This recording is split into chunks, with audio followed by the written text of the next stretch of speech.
Okay, welcome to this video on the chain rule. So, firstly we have y being equal to some function of x to the power of n. If this is the case, then the derivative of that, so dy on dx, is n times f of x to the power of n take 1 times f dash of x. Alright, so here if we're going to look at this example here, example A, we have y equals x squared plus 2x to the power of 5. So I'm just going to detail for you. F of x is x squared plus 2x, okay, that's the function inside these brackets, and our n is 5. Okay, so if we're following this rule here, we have y equals some function in brackets to the power of n. Here's the function, x squared plus 2x to the power of 5.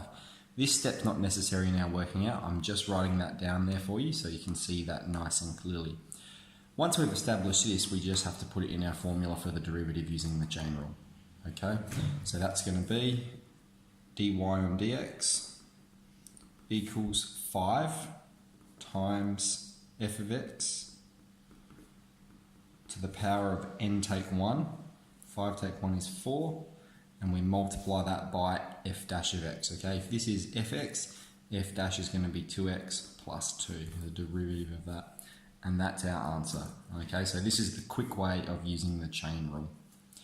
If we look at example B here, let's put, again, y equals, we have y equals the square root of x squared take 6x plus 3.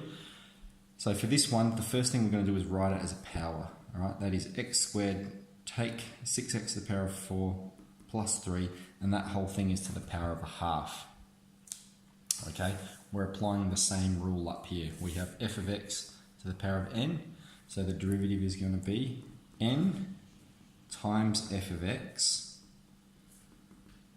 to the power of n take 1. Okay, if you're at positive half and you take away 1, that leaves you at minus half, and then we multiply that by the derivative of x, that is what's on the inside.